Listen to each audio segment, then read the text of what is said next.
नमस्कार जी, मैं संध्या। ये देखिए मैंने अरेलिया का प्लांट रिपोर्ट कर दिया है। ये गमला मैंने आपके साथ शेयर किया था। मेरे पास 2 अरेलिया का प्लांट है, एक ये और एक ये। इसको मैंने बहुत पहले ही रिपोर्ट कर दिया था, तो तब मैं वीडियो शायद नहीं बनाती थी।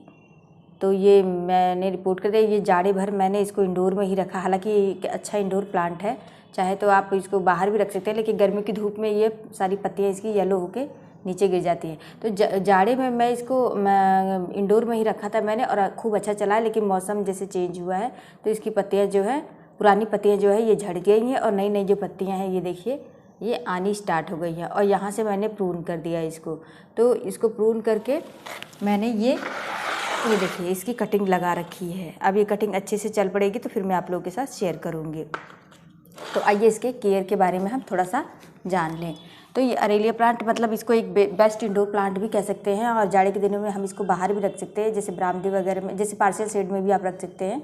तो जैसे बरामदे में, खिड़की में वगैरह में रख सकते हैं। लेकिन गर्मी में क्या होता है कि आजकल गर्म हवाएं भी चलती हैं और धूप भी काफ़ी तेज़ होती है, तो इसकी पत्तियाँ येलो होकर गिर जाती हैं।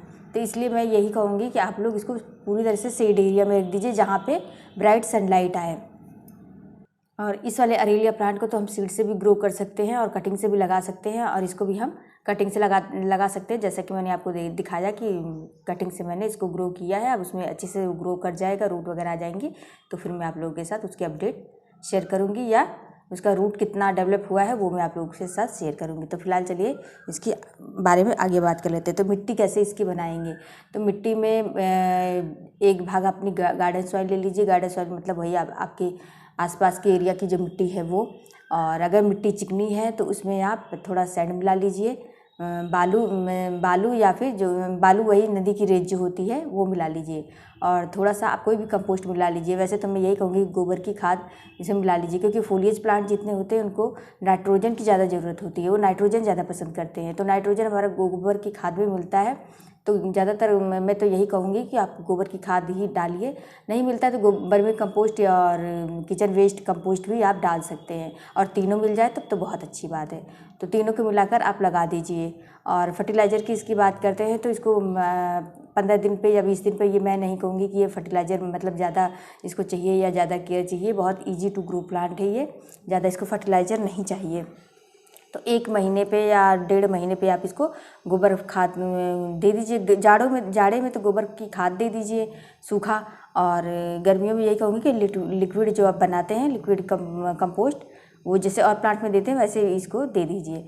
पानी के बारे में बात करूँगी तो अब पानी क्या है कि इसको ज़्यादा मत दीजिए, इतना ही दीजिए कि इसकी मिट्टी में मॉइस्चर बना रहे। और इस प्लांट को कई प्लांटों के बीच में और साथ में रखेंगे तो ज़्यादा अच्छा है, क्योंकि गर्मियों में क्या होता है कि इसको नमी चाहिए, तो और प्लांटों के थ्रू इसको नमी मिलता रहेगा।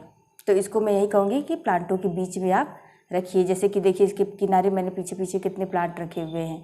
तो अभी मैंने तुरंत का तुरंत इसको वो लगाया हुआ है। सुबह नहीं, शाम को ही इसको मैंने रिपोर्ट किया। तो अभी मैं इसको प्लांट के मतलब बीच में ही रखना पसंद करूँगी। मिट्टी और पानी की तो बात हो गई। अब लोकेशन की बात करते हैं। तो लोकेशन के बाद जैसे मैंने पहले बताया कि आप जाड़े के दिनों में तो आप इसको पार्शियल शेड में भी रख सकते हैं, लेकिन गर्मियों के दिनों में मैं यही कहूँगी कि शेड एरिया में रखिए।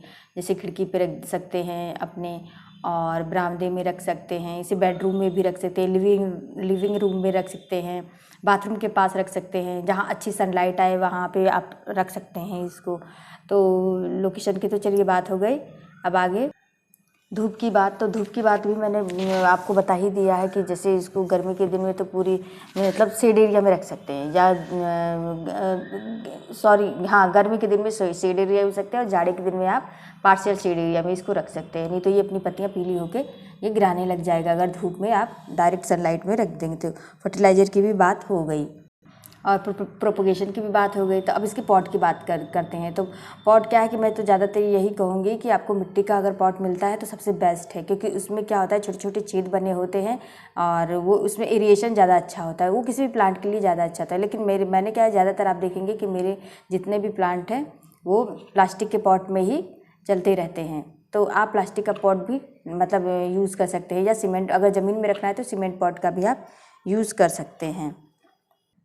अच्छा, इसको ना गोल्डन एरेलिया के नाम से भी जाना जाता है और फुटबॉल एरेलिया के भी नाम से जाना जाता है। इसको चाहे तो आप ऐसे ही छोड़ दीजिए तो नेचुरल ये फुटबॉल की तरह इसका आकार हो जाता है, बड़ा हो जाता है और बहुत ही खूबसूरत दिखता है। और चाहे तो आप इसको इंडोर तो लगा ही सकते हैं और इसको आप हैज के रूप में भी लगा सकते हैं। ज़मीन में तो ये कहीं भी चलता रहता है, चाहे ये डायरेक्ट सनलाइट हो चाहे पार्शियल सनलाइट हो, उसमें ये चलता रहता है। तो इसको हैज के रूप में भी लगा सकते हैं और सड़क के किनारे, मतलब जो आपका घर का रास्ता हो तो उसके किनारे भी आप ज़मीन में इसे जगह जगह पे लगा दीजिए तो बहुत खूबसूरत लगता है। अच्छा, इसकी टोपेरी भी बना सकते हैं और दूसरा ये कि आप इसको मनचाहा आकार भी कटिंग करके दे सकते हैं। तो ये अपने आप में बहुत खूबसूरत लगता है। और ये अरेलिया है तो ये वेरिकेटेड अरेलिया है। अरेलिया की कई सारी वैरायटी आती है, फ़िलहाल मेरे पास तो 2 ही हैं। अच्छा, इसकी पत्तियां गिराने की बात कर लेते हैं कि ये पत्तियां क्यों गिराता है। तो इसके कई कारण होते हैं, या तो जैसे पुरानी पत्तियां हो जाती हैं, उनका लाइफ हो जाता है पूरा, तब वो पीली पड़ के गिर जाते हैं, या तो वाटर लॉगिंग की प्रॉब्लम हो जाती है तो इसकी पत्तियां गिर जाती है, या तो तेज़ सनलाइट में हम रख देते हैं तो भी इसकी पत्तियां पीली पड़ जाती हैं, कम पानी देंगे तो भी इसकी पत्तियां पीली पड़ जाती हैं। तो इसीलिए आप इसको मतलब पानी चेक करके दीजिए और बस इसका नमी और मॉइस्चर का ध्यान दीजिए। गर्मियों के दिनों में आप अगर इंडोर में इसे रखे हैं तो पानी इसको कम दीजिए और स्प्रे करिए। करेंगे तो भी ये इजीली चलता रहेगा और इसकी पत्तियां ग्रीन और सुंदर दिखेंगी और काफ़ी खूबसूरत लगेंगी और हरियाली बनाए रखेंगी। तो उम्मीद करती हूँ दोस्तों कि ये आपको वीडियो पसंद आया होगा तो लाइक शेयर कमेंट करिएगा। मेरे चैनल पर नए हैं तो सब्सक्राइब करिएगा, बेल आइकन को जरूर प्रेस करिएगा ताकि आने वाली वीडियो की हर नोटिफिकेशन आप तक जल्द से जल्द पहुँच सके।